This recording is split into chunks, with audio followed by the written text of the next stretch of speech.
Hey friends, and today's video is entitled Fretting over Chibson, coming right up. So what does that mean, fretting over Chibson? Well, I've been contacted soon after my Chibson Killers video back in February of this year by a lovely gentleman from Calgary, Alberta in Canada. A gentleman that's a luthier and a guitar repairer called Vic Farrell contacted me to say that what I had surmised about the Chibson scale length is absolutely correct. And what's more, coming up in a while, I've got video evidence that he sent me where he compares a standard template neck with a Gibson R8 and then matches the very same template neck up to a Chibson, and you'll be very interested in the results. So yes, Vic contacted me. He's a lovely guy. He runs Farrell Guitar Repairs in Calgary, Alberta, Canada. So do get in touch with him if you're nearby and you need some work done, because he's a really lovely guy. He's been playing for 50 years. He started when he was 10 and he's been repairing and restoring for 32 years. So as a professional, I thoroughly appreciate his professional opinion on this, and I think you will as well. So, as I say, he got in touch with me because during my Chibson Killers video, I believe it was, I made a comment about the Chinese not getting the scale length right. And what I believed to be the case was that they may well be using a Fender 25.5 inch scale rather than a Gibson 24 3/4 inch scale. And hence the bridge position was at 24 3/4, but the fret spacing was 25.5. But actually, as this video that Vic's kindly made and sent to me will show you, it's not even that.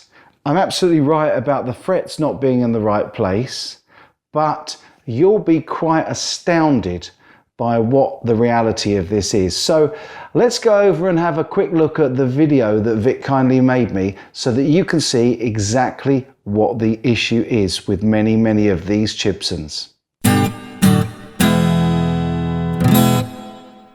Hello there, Mike. Vic Farrell here from Farrell Guitar Repair. We had a few exchanges in email in discussing the subject of Chibsons versus Gibsons and some of the things that people may not know about or haven't noticed. Okay, I'm going to take a bit of a break here from my usual repair work, and I'm going to get on down to making a quick little video here for you. I'm new at this, haven't done this much. Now what you see here on the bench, I'll turn this light off first. This is a Gibson R8. So I'm not going to be throwing this around and putting it upside down on top of a Chibson, but this is an R8, and the neck that is there sitting upon it is a Gibson. I'll take it off. This is a Gibson Invader neck off of a 80s Gibson Invader guitar. So what I'm going to do is I'm going to line this up with the frets of the R8 and show you a little picture of what it looks like, how it matches up. First I have to get it sitting there perfectly at the nut.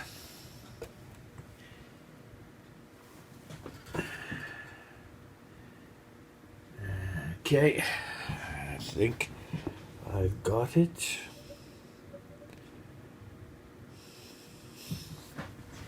Make sure. Yes, we line up. Now I will take you along the fretboard, and if you look very carefully, put it sideways here, you can see through the backlight. I do believe you can see through the backlight. If you notice the frets, they line up perfectly. As I go up the neck, you can see they line up exactly as they're supposed to do. You can see the upper one sitting on top of the strings. I didn't want to unstring it. Didn't think it was necessary, but the other one is. So there we go. This is a Gibson neck from an Invader guitar sitting on top of a 2008 R8. Now, I will take that neck off. I'll place it here. I will take the R8 and I will put it in a case to keep it safe. Now, this is a Chibson. Oh, there we go. The focus is a little funny. There we go. I'm not sure the year of this, but this Chibson, okay, not a bad one. A little beat up, but that's okay. I'll just give you a good scoot of it so you can see. Check out the headstock. This one's got a nut like on a Gibson, but have a look at that cavity.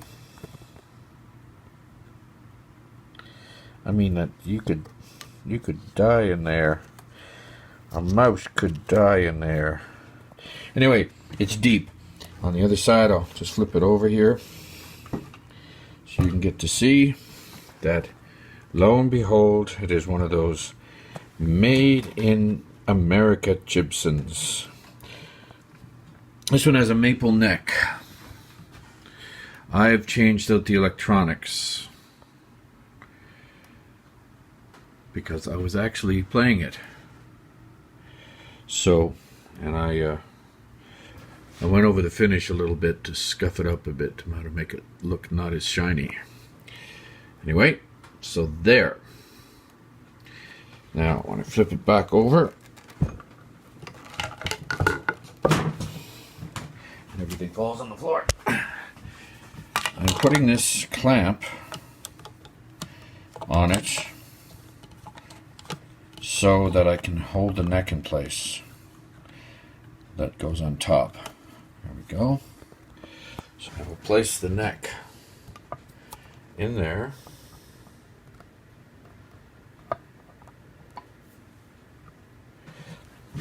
On there.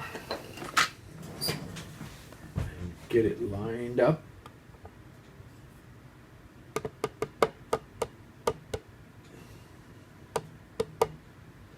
There we go. So it's lined up at both ends. Now, turn the light on.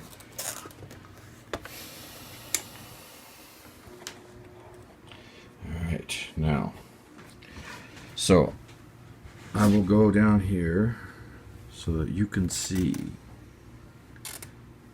I'll bring some focus in there. Alright, now you can see that the nut is lined up. The end of the fretboard starts to go out. Number 1, 2, looks like 3 might even be on.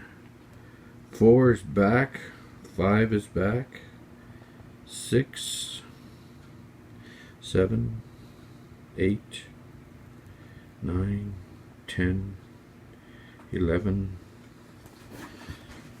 and number 12, when you look at it, you can see it's ahead of the Gibson scale. And then as it goes up, gee, it almost looks like in some places it starts to go back. Oh, look at that. Looks like that one's on. That's really weird. Not quite. So I'm going to turn sideways so I can take in some more of it. Try to keep it as steady as possible for you.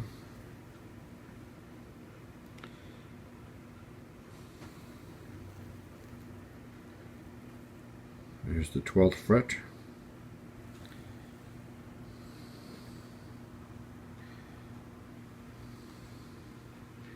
So when you get up to the beginning here, you notice the first fret appears to be on the Gibson ahead. And the second is ahead. When you get up to the 12th fret, the Gibson is behind, and the Chibson, which is with the binding on the bottom, is ahead. So this is what you have to deal with on these guitars.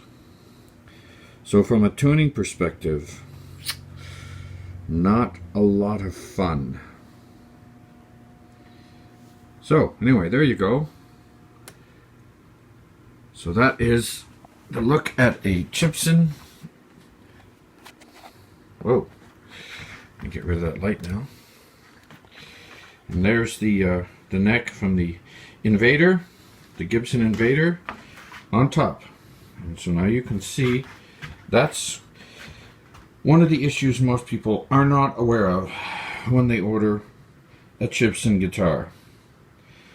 You can either get a extended scale length, which can work, or you can get a completely messed up scale length, which you will never be able to tune. So, thanks for watching. Hope this educates some of your friends and people. You have a wonderful day, my friend. Bye for now. Vic Farrell. Bye-bye. There we are. What a horror story. Worse than the problem that I thought these had, in that I honestly thought that it was an issue where they got the wrong scale length, but it appears they haven't even got any accurate scale length, because some frets are forward and some frets are back from where they should be. And in that particular video, it showed that as you get up to the top end of the scale, the frets are actually in the right place again, although they're all over the place in between times. What does that mean then for you as a guitar player with this kind of problem on an instrument? Well, simply, it means that the instrument will never be in tune. Even if you get the intonation right on the 12th fret, if the 12th fret's out, that's inaccurate. So it won't be right for the rest of the scale or for the rest of the fretboard. And also it does mean that even if you get it set up perfectly, they're always going to be microtonally out. And that's a real tell. And in fact, if you look at a lot of the Chibson videos that I've made, it shows quite significantly, because they sound out of tune in different places. Sometimes some of the chords on the open fingerings sound like they're in tune. Other times they sound like they're not in tune. And then when I play further up, sometimes it sounds in tune and other times it doesn't. So I've always struggled to tune these instruments. This one is probably the best that I've had, because I've put a compensator in at the nut, as well as putting a roller bridge on it, which gave me a lot more adjustment backwards and forwards. And also I thoroughly recommend roller bridges anyway, because it stops the amount of breakage on the strings because of the wear. I also top wrap mine. That's just a personal preference. As many people have told me, you can always just raise the tailpiece and get that straight across angle, but I really quite like top wrapping. There's no reason. It doesn't look much better, if at all, and it doesn't seem to have a great effect on the setup or the tone of the strings. Just my personal preference. You do what you like.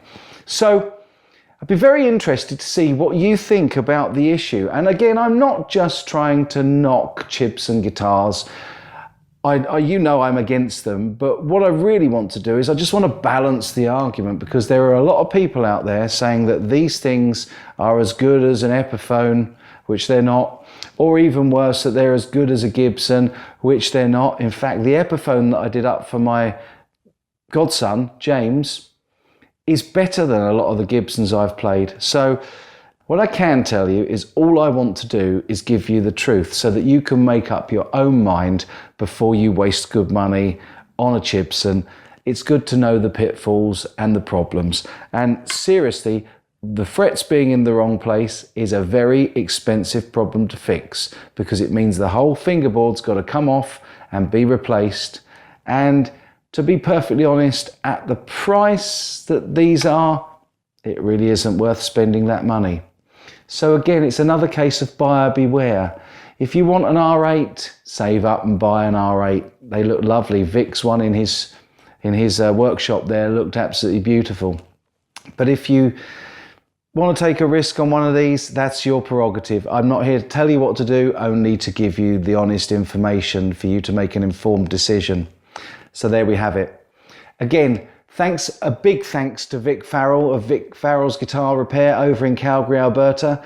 And don't forget to give us a like if you've enjoyed this video. If you haven't subscribed yet, it can't hurt. And if you do, don't forget to click that bell icon so that you get notified when I upload, which is usually every Tuesday and Friday. And I'll be back really soon with the best content I can make for you. In the meantime, as always, friends, you take good care.